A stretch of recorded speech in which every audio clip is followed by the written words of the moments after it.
Perintah Kaisar Naga. Bab 391 sampai dengan 400. Audiobook, novel silat. Episode 40. Meskipun dia tidak bisa mempercayainya, anting-anting di tangannya mungkin bisa mengkonfirmasi tebakannya. Setelah beberapa saat, Fata dan yang lainnya datang perlahan, kecepatan Dev terlalu cepat, dan mereka tidak bisa mengikuti. Fata melihat tanah yang baru ditemukan di tanah dan sepertinya memikirkan sesuatu. Tuan Chen, apakah ini tempat? Dev tidak menjawab Fata, tetapi meminta Fata untuk mengirim beberapa orang untuk menggalinya. Kirim beberapa orang untuk menggali semua di sini. Segera, Fata mengirim beberapa orang untuk mulai menggali, dan kemudian ditemukan tubuh gadis-gadis itu di galian. Ada bekas luka di sekujur tubuh gadis-gadis ini, dan mereka terlihat mengerikan. Yuki tidak tahan lagi, dia muntah dalam satu pandangan. Au! Dan semua orang memiliki kemarahan di mata mereka, dan gigi mereka berderak. Mata Eli gumerah, dan dia menggertakkan giginya. Dani Jiang ini, terlalu murah untuk membunuhnya secara langsung. Yansen, seorang kaisar bawah tanah yang membunuh tanpa mengedipkan mata, melihat pemandangan ini, matanya merah, dan perutnya terbalik. Tanpa mengucapkan sepatah kata pun, niat membunuh Dev naik ke langit, matanya sangat tajam. Fata berbisik kepada Dev. Tuan Chen, meskipun Dani sangat kejam, belum pernah terdengar dia melakukan hal ini selama bertahun-tahun. Ini mungkin dilakukan oleh orang lain. Bukan maksud Fata melindungi Dani. Gadis-gadis ini semua memang ditangkap oleh Dani, dan tidak mungkin memaafkan Dani. Hanya saja Fata merasakan metode yang begitu kejam ini, dan tidak mungkin Dani yang melakukannya. Setelah Fata selesai berbicara, seseorang langsung terlintas di benak Dev, yaitu Tuan Buhuo, yang mempunyai tatapan mata yang baik hati. Atur jasad gadis-gadis ini dan kubur mereka dengan layak.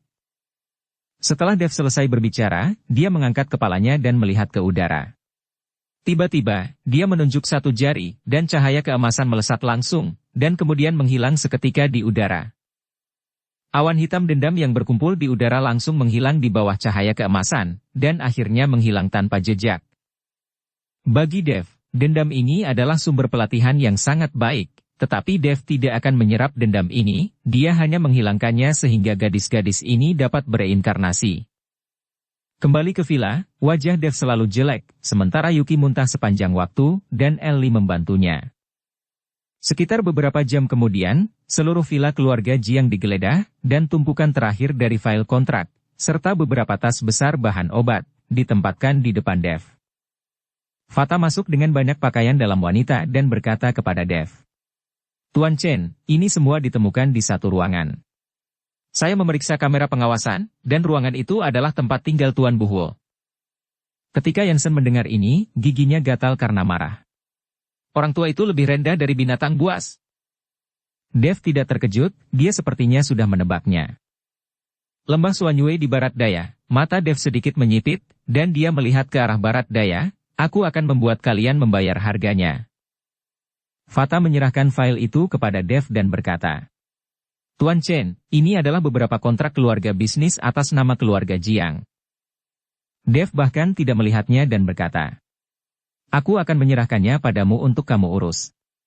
Yang aku inginkan adalah apa yang ada di dalam tas itu. Fata meletakkan file itu, lalu membuka salah satu tas dan berkata, Tuan Chen, ini adalah beberapa bahan obat yang berharga, tetapi semuanya adalah obat roh yang berumur lebih dari 100 tahun. Tak perlu dikatakan Fata, Dev sudah lama tahu, energi spiritual yang begitu kuat, dan Dev sudah lama merasakannya. Tapi yang membuat Dev aneh adalah, meskipun keluarga Jiang memiliki begitu banyak bahan obat berusia lebih dari 100 tahun, Anda harus tahu bahwa Dev bahkan tidak menemukan begitu banyak bahan obat berusia 100 tahun di Yuncheng, yang dikenal sebagai ibu kota obat-obatan. Di seluruh provinsi Jiangbei, Yuncheng memiliki basis bahan obat terbesar. Mungkinkah bahan obat dari keluarga Jiang ini tidak dibeli dari Yuncheng?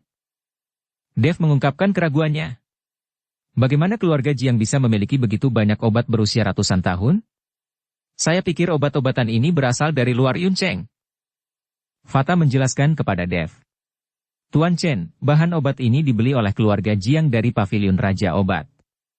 Saya menemukan bahwa terdapat kontrak antara keluarga Jiang dan Paviliun Raja Obat, dan obat-obatan ini tidak dibeli dari Yunceng. Selain itu, obat-obatan berusia seabad bahan-bahan yang umumnya berada Yunceng, itu akan dipilih dan segera pindah ke tangan Paviliun Raja Obat. Obat yang dalam kondisi baik akan diserahkan kepada Paviliun Raja Obat. Paviliun Raja Obat. Dev tercengang, dia benar-benar belum pernah mendengarnya. Bagaimanapun, Dev baru melangkah ke level ini selama 2 bulan. Dia hanya orang biasa sebelumnya, jadi dia tidak bisa mengetahui banyak hal. Paviliun Raja Obat ini terletak di kota Tianfeng, yang berada di bawah yurisdiksi ibu kota provinsi. Ini dikenal sebagai ibu kota obat kecil. Paviliun Raja Obat terutama berfokus pada alkimia. Banyak orang di lingkaran seni bela diri di ibu kota provinsi hampir membeli obat-obatan dari mereka, tetapi dari ini adalah pertama kalinya saya mendengar bahwa Paviliun Raja Obat membeli bahan obat, lagi pula, bahan obat ini dipilih dan digunakan dengan hati-hati oleh Paviliun Raja Obat, dan mereka tidak akan mudah dibeli. Mendengar penjelasan Fata, hati Dev menjadi sangat bersemangat. Dia tidak pernah berpikir bahwa ada tempat seperti itu di Jiangbei. Tidak heran ramuan obat berusia 100 tahun ini semuanya kelas atas, itu karena mereka telah dipilih. Pada saat ini, Dev ingat pil ledakan yang dimakan Dani. Di atas arena, apakah pil obat hijau yang dimakan Dani dibeli dari Paviliun Raja Obat ini? Fata menggelengkan kepalanya, aturan Paviliun Raja Obat sangat ketat. Mereka tidak akan memurnikan dan menjual pil obat semacam itu, mereka hanya menjual pil sumsum cuci biasa, pil penguat tulang, dan pil obat fisik. Jika Paviliun Raja Obat menjual obat mujarab yang meningkatkan kekuatan dalam waktu singkat sesuka hati, aku khawatir seluruh dunia seni bela diri akan berada dalam kekacauan. Dev mengangguk, dan langsung mengerti, tampaknya Paviliun Raja Obat tidak hanya dapat memperbaiki pil obat, tetapi juga memiliki penelitian mendalam tentang melakukan bisnis. Jika mereka menjual semua jenis pil obat sesuka hati, itu bisa menyebabkan kekacauan di seluruh dunia seni bela diri. Lalu untuk Paviliun Raja Obat, semua bahan obat jadi tidak bermanfaat, justru merugikan mereka. Justru karena aturan Paviliun Raja Obat, Dani tidak akan mengeluarkan biaya, dan Tuan Buhuo diundang dari Lembah Suanyue di barat daya untuk memperbaiki pil yang memperpanjang hidup. Sepertinya jika ada kesempatan, aku akan berjalan-jalan di sekitar Paviliun Raja Obat. Mata Dev berkilat kegirangan. Jika dia bisa mengambil Paviliun Raja Obat sebagai miliknya, bukankah dia bisa mendapatkan banyak sumber daya secara instan? Namun, Dev tidak dapat melakukannya dengan paksa. Dia hanya dapat berbicara dengan Paviliun Raja Obat dan menghabiskan banyak uang untuk membeli bahan obat dari mereka. Karena keluarga Jiang dapat membelinya, maka dia juga bisa. Tuan Chen, tuan dari Paviliun Raja Obat sangat aneh, dan mudah untuk bertemu orang asing, dan ada keluarga besar di Kyoto di belakang Paviliun Raja Obat. Bahan obat dari semua seluruh negeri akan disaring oleh Paviliun Raja Obat sebelum dikirim ke tempat lain. Pergi ke suatu tempat, jika tidak mungkin mengumpulkan begitu banyak bahan obat berharga hanya dengan satu Paviliun Raja Obat. Fata berkata dengan sedikit malu. Namun, keluarga Jiang dan Paviliun Raja Obat menandatangani puluhan miliar kontrak. Bahan obat di sini hanya sebagian. Jika Tuan Chen membutuhkan bahan obat, kita dapat terus bekerja sama dengan Paviliun Raja Obat atas nama keluarga Jiang, tapi kita membutuhkan pendanaan lanjutan untuk ini. 10 miliar dana benar-benar jauh dari jangkauan untuk Aula Fata. Fata tidak bisa menghabiskan begitu banyak uang. Kamu kirim seseorang untuk meneruskan kerjasama dengan Paviliun Raja Obat, terus berbicara atas nama keluarga Jiang. Kamu tidak perlu khawatir tentang masalah dana. Aku akan menemukan cara. Dengan begitu banyak bahan obat yang berharga, Dev tidak akan menyerah karena uang. Ini adalah sumber daya kultivasinya yang berharga. Sekarang ada kekurangan energi spiritual di alam, karena kekuatan Dev semakin kuat. Energi spiritual yang tipis ini tidak dapat lagi mendukung kultivasi Dev, jadi Dev harus menemukan cara lain. Cara berkultivasi abadi ini memang 100 kali lebih kuat daripada berlatih seni bela diri, tetapi ada satu hal, itu terlalu mahal. Fata sudah pergi, dan Dev melihat kantong ramuan obat berusia 100 tahun dan ginseng berusia 1000 tahun di depannya. Dia merasa sedikit bersemangat. Dengan hal-hal ini, dia mungkin bisa menembus pelatihan Ki periode dan memasuki periode pembangunan pondasi. Meskipun hanya peningkatan level, kekuatannya akan meningkat secara eksponensial. Tahap pemurnian Ki dan tahap pembangunan fondasi dapat digambarkan sebagai perbedaan antara awan dan lumpur. Hanya ketika Anda melangkah ke tahap pembangunan fondasi, Anda dapat menjadi kultivator abadi sejati, yang disebut dunia sebagai manusia abadi. Sepertinya aku akan mencoba menerobos. Setelah Dev memikirkannya, dia bangkit dan memanggil Jansen. Menerobos periode pembangunan fondasi bukanlah sesuatu yang dapat dicapai dalam 1 atau 3 jam, tetapi akan memakan waktu beberapa hari. Dan selama dia hendak menerobos dalam beberapa hari ini, dia tidak boleh diganggu. Hari-hari ini juga saat dia sangat rentan. Jika musuh datang ke pintu, Dev takut dia tidak akan bisa melawan, jadi dia harus jelaskan Jansen untuk melindungi dirinya. Jansen berkata dengan tegas. Tuan Chen, jangan khawatir, bahkan jika saya kehilangan nyawa saya, Jansen Lin, tidak akan membiarkan orang lain mengganggu Anda. Dev menepuk bahu Jansen.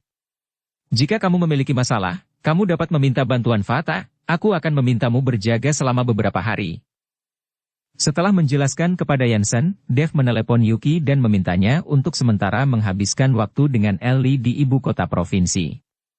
Itu karena Dev memiliki sesuatu untuk dilakukan. Yuki sangat pengertian dan tidak banyak bertanya, hanya berpesan Dev untuk memperhatikan keselamatan. Setelah menjelaskan semuanya, Dev mengunci dirinya di kamar. Api samar muncul dari tangannya, dan dia melambaikannya tiba-tiba. Api itu membungkus bahan obat. Dev harus memurnikan pil pengumpul roh terlebih dahulu, dan kemudian memakan pil pengumpul roh untuk memulai menerobos. Butuh sepanjang hari dan malam untuk memurnikan bahan obat ini menjadi pil pengumpul roh. Dev tidak ragu sama sekali. Setelah menelannya, dia merasakan energi spiritual di tubuhnya mengalir keluar dalam sekejap.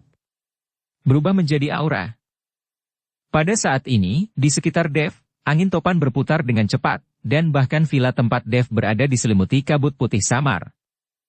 Jansen, yang berjaga di luar, memandangi rumah yang terbungkus kabut dan tidak bisa menahan kagum. Tepat ketika Dev menerobos, di lembah Suanyue di barat daya, ribuan kilometer jauhnya, 7 atau 8 orang duduk di aula. Saya tidak tahu apakah orang ini laki-laki atau perempuan, tua atau muda. Orang ini adalah Felix Qian, pemilik lembah Suanyue, dan tidak ada yang tahu identitas aslinya. Salah satu dari mereka angkat bicara. Tuan Gu, lelaki tua nakal itu telah pergi selama beberapa hari, dan sekarang dia tidak dapat dihubungi. Mungkinkah orang ini melarikan diri dengan bahan obat untuk lembah Suanyue kita? Seseorang mulai keberatan. Tidak mungkin, dia tidak akan berani meskipun sedikit, meskipun nafsu pria itu membabi buta, tetapi dia masih tidak memiliki keberanian untuk mengkhianati Tuan Lembah. Lalu kenapa kita tidak bisa menghubunginya? Setelah pertanyaan seperti itu, keadaan di tempat menjadi sunyi dalam sekejap, karena tidak ada yang bisa menjelaskannya. Buhwo sudah mati. Perintahkan kalian keluar. Felix Qian, sang pemimpin, membuka mulutnya, dan mengeluarkan kelabang yang panjangnya lebih dari 10 cm dari pot tembikar hitam di sampingnya. Cacing yang membingungkan sudah mati, membuktikan bahwa dia tidak lagi hidup. Felix melemparkan kelabang ke tanah dan berkata dengan ringan.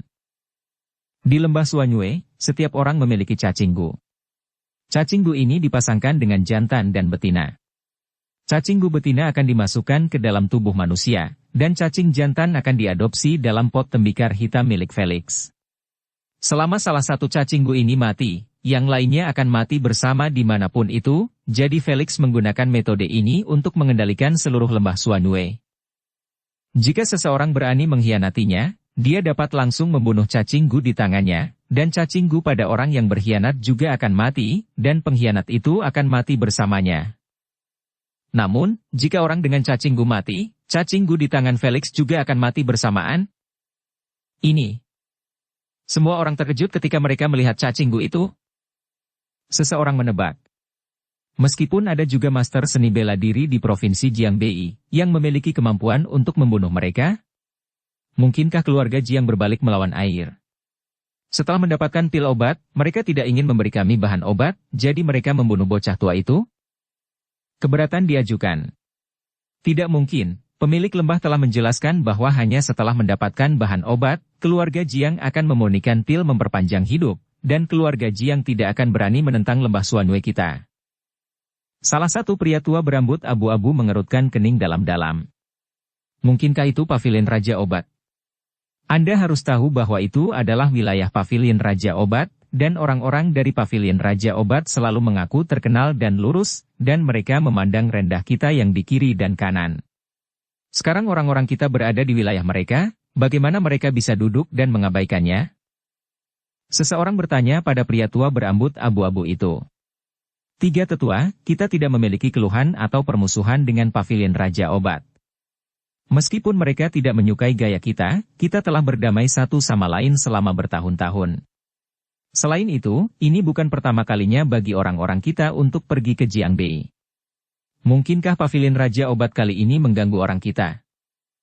Pria tua berambut abu-abu mendengus dingin, jelas meremehkan seniman bela diri. Sulit untuk mengatakannya. Siapa yang tahu apa yang akan dilakukan pavilion Raja Obat? Di Jiangbei, selain pavilion Raja Obat, siapa lagi yang bisa membunuhnya? Apa yang disebut master seni bela diri, itu hanya sekelompok pria sembrono. Felix Qian berkata dengan suara dingin. Oke, jangan berdebat lagi, kamu akan tahu jika kamu mengirim seseorang untuk menanyakannya. Jika itu benar-benar pavilion Raja Obat yang melakukannya, maka jangan salahkan kita karena bersikap kasar. Di kota Tianfeng, Provinsi Jiangbei, ada sebuah rumah besar seluas ribuan meter persegi. Ini adalah pavilion Raja Obat. Ada ratusan toko obat di sekitar pavilion Raja Obat, dan toko obat ini tidak menjual pil obat, tetapi bahan dan ampas obat. Di ibu kota provinsi, ini adalah barang panas. Kepala pelayan dari pavilion Raja Obat berjalan ke kamar dengan sebuah pil kecil dan berkata, Tuan Pavilion, ada banyak pil permajaan semacam ini di Unceng baru-baru ini. Saya telah mengirim seseorang untuk mempelajari bahan-bahannya dengan cermat, serta metode pemurnian, dan bahkan bereksperimen dengan kemanjurannya. Pil semacam ini dapat dikatakan sebagai obat ajaib. Simon Sun, pemilik pavilion Raja Obat, menyesap teh dan bertanya dengan ringan. Kiu tua, kamu telah menyempurnakan pil sepanjang hidupmu. Aku belum pernah mendengar kamu mengatakan bahwa pil buatan seseorang itu adalah pil ajaib. Aku penasaran. Kepala pelayan menjelaskan dengan hati-hati. Tuan Pavilion, pil obat ini dapat memperkuat tubuh, menyembuhkan semua jenis penyakit, dan memiliki efek yang sangat signifikan pada pria. Dibandingkan dengan pil tulang kita, efek pil tulang kita kuat jauh lebih kuat, tetapi ramuan obat ini, saya hanya mendeteksi beberapa bahan obat yang sangat umum, dan biayanya sangat rendah, tapi saya tidak dapat melihat metode pemurniannya. Jika ramuan obat kita juga dapat dibuat dari bahan obat umum, maka keuntungannya sangat besar. Apakah ada hal seperti itu? Mata Simon Sun berbinar, dan dia tampak sangat tertarik. Kalau begitu pergi dan selidiki, lihat siapa yang membuat pil obat ini. Saya bahkan tidak tahu bahwa masih ada orang di provinsi Jiangbei yang bisa menyempurnakan ramuan ini. Mengerti? Kepala pelayan itu mengangguk. Tetapi ketika pengurus rumah tangga hendak pergi, Simon Sun langsung memanggil pengurus rumah tangga. Ngomong-ngomong, apakah semua ramuan untuk keluarga Jiang sudah siap? Biarkan mereka bergegas dan menyelesaikan pembayaran. Pengurus rumah tangga bertanya dengan wajah bingung, Tuan Pavilion, bahan obat kita sudah habis, mengapa Anda setuju untuk menjualnya kepada keluarga Jiang? Simon Sun melambaikan tangannya dan menyuruh pengurus rumah untuk pergi. Ada seseorang di keluarga Jiang, ini pesanannya, kamu tidak perlu bertanya lebih banyak tentang hal-hal lain. Ibu kota provinsi, di hotel kecil. Meskipun sudah beberapa hari sejak Dev membunuh Dani dan Tuan Buho itu, tetapi kabar itu masih belum mereda, dan semua orang masih membicarakan masalah ini setelah makan. Kamu tidak melihatnya sama sekali, bahwa Dev menggunakan metode abadi. Keluarga Jiang berlutut pada saat itu, belum lagi betapa malunya Dani, tetapi dia mati oleh telapak tangan. Dan pria dengan gaya abadi yang terlihat sok suci, tetapi sebenarnya adalah seorang penyihir, menggunakan beberapa setan kecil di tubuhnya, tetapi Dev menelan mereka semua dalam satu gigitan. Kemudian Dev juga masih muda, dan sekarang saya khawatir seluruh ibu kota provinsi tidak ada yang menandinginya. Pada saat itu, bahkan pemimpin keluarga Wu ingin menjadikan seseorang sebagai pemimpin aliansi, tetapi dia tidak setuju. Jika itu adalah saya pasti sudah setuju. Ini adalah pemimpin aliansi seni bela diri. Ah, sungguh disayangkan. Kamu tidak tahu, aku mendengar bahwa Dev adalah reinkarnasi dari makhluk abadi. Pada saat itu, di atas ring, beberapa makhluk abadi turun ke bumi untuk melindungi sisi Dev. Di depan sebuah meja, beberapa anak muda sedang minum dan berbicara tentang situasi di atas ring beberapa hari yang lalu. Faktanya, kebanyakan orang belum melihat situasi di tempat kejadian, itu hanya desas-desus, tetapi rumor ini semakin misterius. Pembicara tidak berniat mendengarkan, dan di meja makan di dekatnya, seorang pria berjubah sedang makan dengan kepala menunduk, tetapi pada saat ini pria ini mengangkat telinganya dan mendengarkan diskusi anak muda di sebelah. Pria berjubah itu berjalan ke pintu sebelah dengan segelas anggur dan bertanya kepada beberapa anak muda yang membicarakannya. Saudaraku, apa yang baru saja kamu katakan? Itu hantu kecil dan peri, itu benar-benar misterius. Beberapa anak muda melihat ke atas, dan salah satu dari mereka berkata, "Sepertinya kamu bukan dari ibu kota provinsi?" Pria berjubah itu menggelengkan kepalanya, "Saya dari Barat Daya, dan saya di sini untuk berbisnis." Salah satu pemuda menjelaskan, "Tidak heran Anda tidak tahu hal besar seperti itu. Izinkan saya memberitahu Anda, ada sebuah insiden besar terjadi baru-baru ini di ibu kota provinsi, seorang pemuda tampan bernama Dev yang baru berusia 20-an, langsung membunuh seorang master kekuatan internal dan ada juga orang bernama." "Siapa namanya?" "Oh ya, Tuan Buhuo. Dia juga terbunuh. Kudengar orang itu dari daerah barat dayamu." Ketika pria berjubah mendengar ini, cahaya dingin melintas di matanya, tetapi itu hanya sekilas, dan kemudian dia tersenyum sedikit. Orang bernama Dev ini benar-benar kuat, dia bahkan bisa mengalahkan master kekuatan internal. Aku tidak tahu di mana dia tinggal." "Kenapa? Apakah Anda ingin memintanya untuk berbisnis?" "Tapi saya katakan, jangan sia-siakan waktu Anda." Mereka menutup pintu kepada semua tamu. Tidak ada yang berkunjung. Banyak patriark dan kurator pergi untuk menemui mereka, namun mereka dipersilahkan kembali di masa depan. Seorang pemuda menunjuk ke arah villa keluarga Jiang dan berkata, "Sekarang, Dev tinggal di villa keluarga Jiang." Pria berjubah itu tiba-tiba memancarkan cahaya dingin, melirik lokasi villa keluarga Jiang, berbalik dan pergi. Di luar villa keluarga Jiang, Yansen telah berjaga selama beberapa hari, karena dia takut seseorang akan mengganggunya. Fata telah mengirim ratusan orang untuk berpatroli di villa keluarga Jiang. Yansen juga memobilisasi ratusan bawahan dari Hongcheng untuk berjaga di seluruh villa keluarga Jiang. Yansen melihat kabut putih yang naik dari kamar Dev dari kejauhan, berpikir dalam hatinya. "Aku tidak tahu apakah penguasa istana telah menerobos."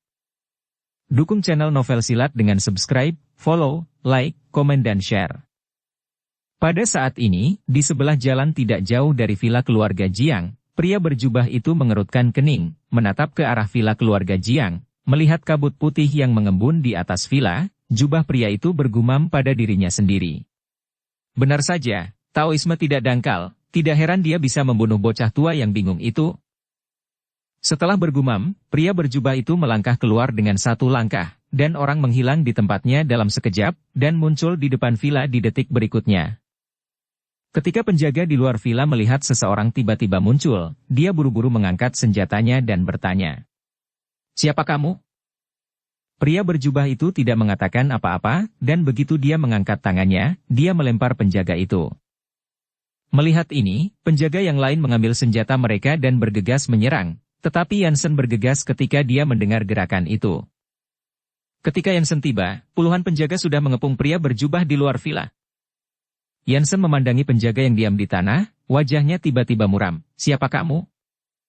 Pria berjubah itu melirik Yansen sekilas, dan berkata dengan ringan, "Biarkan pria bernama Dev keluar dan mati.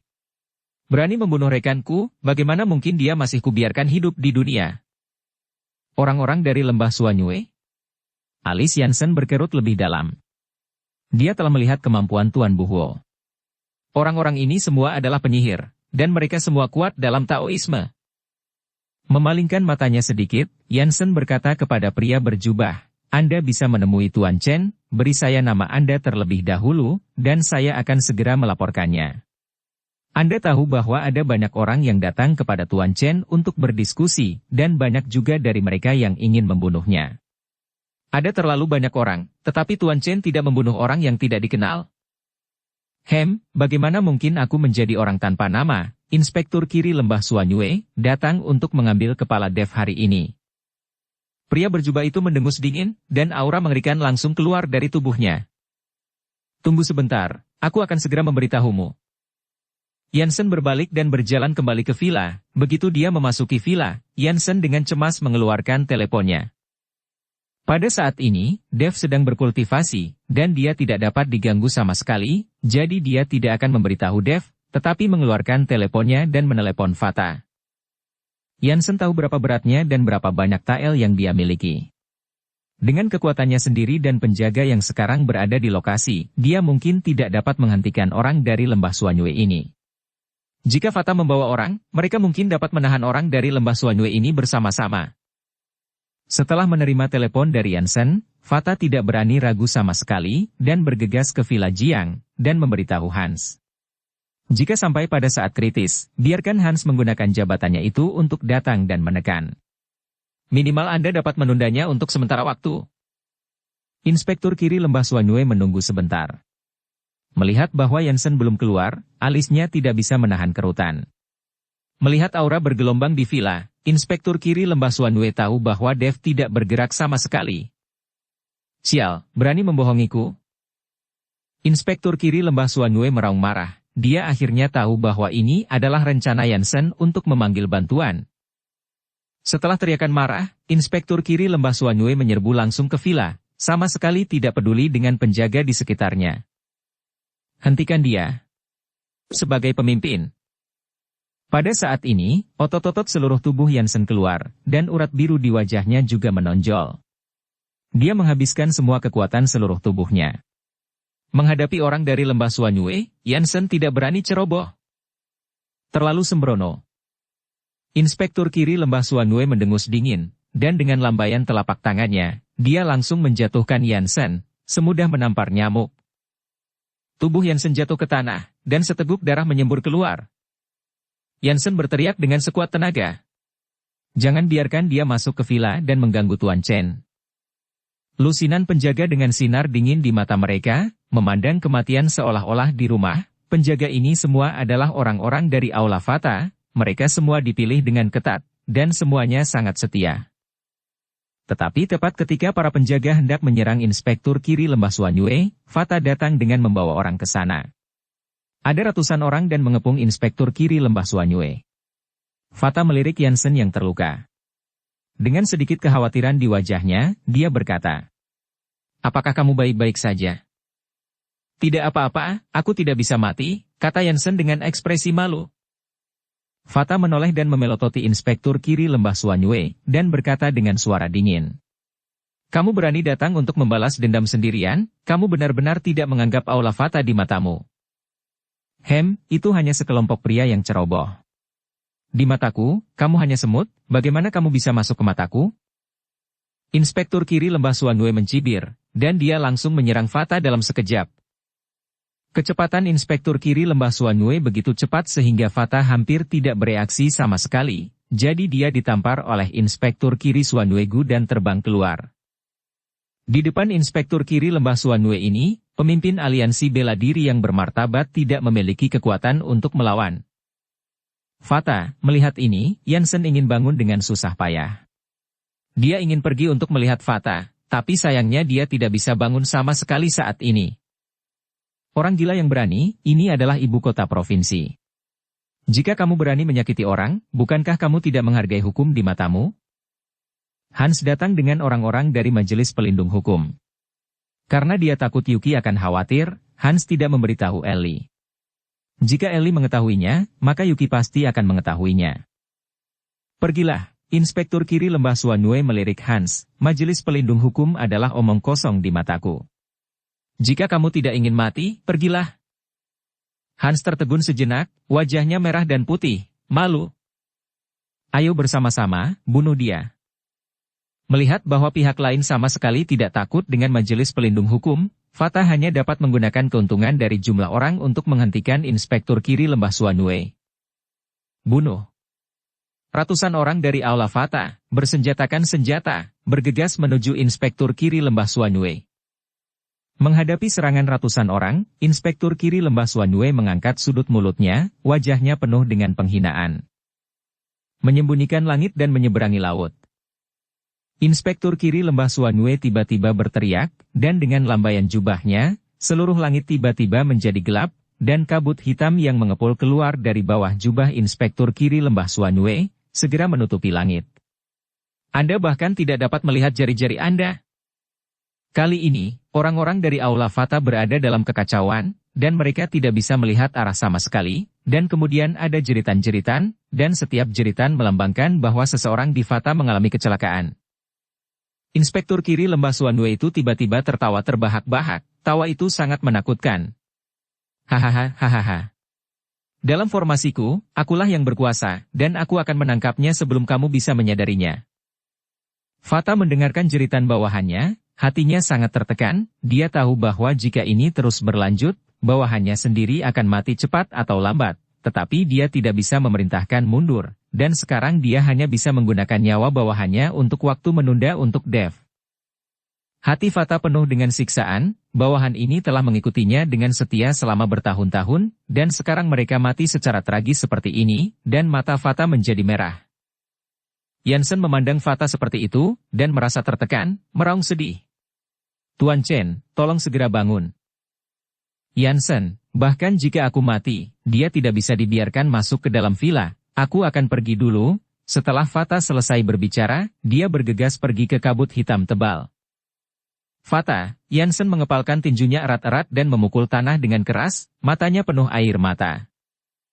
Dia menyukai Fatah, dan dia belum sempat mengatakannya kepada Fatah untuk mengaku, tetapi, Fatah segera akan pergi untuk selamanya. Jeritan itu masih terdengar keras, dan setiap jeritan sangat melukai hati Yansen, karena dia tidak tahu jeritan mana yang berasal dari Fatah. Hans membawa orang-orang dari majelis pelindung hukum dan menatap kejadian dengan linglung. Dengan metode seperti itu, bahkan jika Hans ingin membantu, dia tidak akan bisa membantu sama sekali. Bergemuruh. Tiba-tiba, ada suara guntur, dan kemudian kabut putih di rumah tempat Dev berada tiba-tiba menjadi sangat padat, dan kemudian bergabung dengan pedang raksasa dan langsung menyerang kabut hitam. Satu kabut hitam dan satu putih bertabrakan bersama. Kabut hitam hilang dengan satu serangan, dan menghilang tanpa jejak dalam sekejap. Langit menjadi lebih cerah. Pada saat ini, di halaman sudah penuh dengan mayat orang-orang dari Aula Fatah. Dan Fatah memegang pedang panjang dengan bekas luka di sekujur tubuhnya, dan dia memelototi Inspektur Kiri Lembah Suanue di depannya. Patroli Kiri Lembah Suanue tidak memperhatikan kemarahan Fatah, tetapi melihat rumah yang terbungkus kabut putih dengan mata ketakutan. Blaar. Ledakan retak terdengar, dan atap ruangan runtuh seketika. Saya melihat bahwa Dev terbungkus energi spiritual yang samar, dan seluruh tubuhnya tergantung di udara, seolah-olah peri turun dari langit. Caramu bengkok, berani mengaku sebagai master. Mata Dev penuh dengan ketidakpedulian, dia melambaikan tangannya yang besar dengan lembut, dan awan kabut putih langsung membungkus Inspektur Kiri Lembah Suanue. Semua orang hanya melihat Inspektur Kiri Lembah Suanue mati-matian bertahan dalam kabut putih, seolah-olah itu sangat menyakitkan. Tiba-tiba, tubuh Inspektur Kiri Lembah Suanue berhenti bergerak, seolah-olah dia sudah mati. Tepat ketika Yansen dan Fatah sangat gembira, kabut putih yang menyelimuti tubuh Inspektur Kiri Lembah Suanue mulai perlahan meresap ke dalam tubuh masing-masing. Segera setelah itu, Inspektur Kiri Lembah Suanue tiba-tiba membuka matanya, dan tubuhnya langsung naik ke udara, menghadap Dev di udara. Hahaha, bagaimana kamu bisa menyakitiku hanya dengan caramu, tetapi kekuatan spiritual yang melimpah di tubuhmu hanya untukku. Setelah Inspektur Kiri Lembah Suanue selesai berbicara, dia tiba-tiba mendorong telapak tangannya ke depan, dan kekuatan hisap yang besar tersedot ke arah Dev. Tubuh Dev tampaknya berada dalam pusaran besar, dan dapat ditelan kapan saja. Segera, Dev merasa bahwa kekuatan spiritual di tubuhnya keluar dengan cepat, dan semuanya diserap oleh Inspektur Kiri Lembah Suanue. Hahaha, kekuatan spiritual yang murni dan berlimpah. Ketika saya menguras kekuatan spiritual dari Anda, saya akan membawa Anda ke lembah Suanyue untuk mati. Inspektur kiri lembah Suanyue tertawa keras, ekspresinya sangat liar. Merasakan kehilangan kekuatan spiritual, Dev tidak terburu-buru, sudut mulutnya sedikit terangkat dan dia tersenyum. Mantra yang digunakan oleh Inspektur kiri lembah Suanyue mirip dengan trik penghisap bintang yang memusnahkan Taois. Kedua mantra ini harus dari nada yang sama, tetapi Inspektur kiri lembah Suanyue lebih maju beberapa tingkatan. Kamu masih bisa tersenyum saat ini. Aku harus mengagumi keberanianmu. Melihat Dev tersenyum, Inspektur kiri lembah Suanyue tidak panik, dia tertawa, dan dia sedikit mengaguminya, tetapi ini tidak membuatnya merasa kasihan sedikit pun pada Dev. Aura lebih cepat dan lebih cepat tersedot. Yansen dan Fata di bawah memandang Dev dikelilingi oleh kabut hitam yang berputar-putar, wajah mereka tiba-tiba menjadi sangat jelek, dan hati mereka sangat cemas, tetapi pada saat ini, mereka tampaknya tidak bisa melakukan apa-apa. Hahaha, saya sangat senang, sangat bahagia, begitu banyak kekuatan spiritual pasti akan meningkatkan kekuatan saya dengan langkah besar. Ketika saatnya tiba, saya akan menjadi tetua lembah Suanyue. Inspektur kiri lembah Suanyue semakin bangga. Apakah kamu masih belum cukup? Dev bertanya dengan tenang. Inspektur kiri lembah Suanyue mencibir, matanya penuh kebanggaan. Cukup? Bagaimana mungkin, aku ingin menyedot semua kekuatan spiritualmu. Ketamakan yang tak terpuaskan, kamu tidak akan mendapatkan apa-apa. Dev menggelengkan kepalanya sedikit, dan setelah mencibir, dia merapal teknik konsentrasi hati, dan tiannya tiba-tiba mulai bergerak dengan cepat. Kekuatan hisap yang besar segera mulai menyerap kembali kekuatan spiritual yang hilang. Inspektur kiri lembah Suanyue yang sedang berpuas diri. Namun dia tiba-tiba menemukan bahwa kekuatan spiritual di tubuhnya mulai mengalir keluar. Dia terkejut dan menjadi pucat karena terkejut. Kemudian dia menatap Dev, matanya penuh dengan ketidakpercayaan. Bagaimana ini bisa terjadi? Inspektur kiri lembah Suanyue mengerahkan tekniknya secara ekstrim, tetapi isapan besar di sisi yang berlawanan seperti lautan luas. Tidak peduli seberapa keras dia berjuang, dia tidak bisa menahannya. Tidak, berhenti. Inspektur kiri lembah Suanyue merasa bahwa kekuatan spiritual tubuhnya akan segera disedot. Dev mencibir, dan kecepatan teknik konsentrasi hati dipercepat lagi. Mengapa kamu ingin berhenti? Sumber daya kultivasi yang baik seperti itu jarang bagiku. Karena kamu mengirimkannya ke pintu, bagaimana mungkin aku tidak menerimanya? Apa? Inspektur kiri lembah Suanyue menjerit, dan kemudian seluruh tubuhnya mulai menua dengan kecepatan yang terlihat dengan mata telanjang. Pada akhirnya, setelah Inspektur kiri lembah Suanyue berubah menjadi mayat kering, Dev berhenti dan mayat Inspektur kiri lembah Suanyue jatuh langsung ke tanah. Melihat Inspektur kiri lembah Suanyue yang berubah menjadi mayat mumi di tanah, Hans, Ketua Majelis Pelindung Hukum, segera terkejut. Dia belum pernah melihat situasi seperti itu sebelumnya. Pada saat ini, matanya melebar terbuka, dan dia akhirnya mengerti mengapa saat dia ada di Hong Cheng. Apakah itu mantan pejabat yang berpengaruh seperti Elias Gu atau wali kota William Ling, mereka sangat menghormati Dev.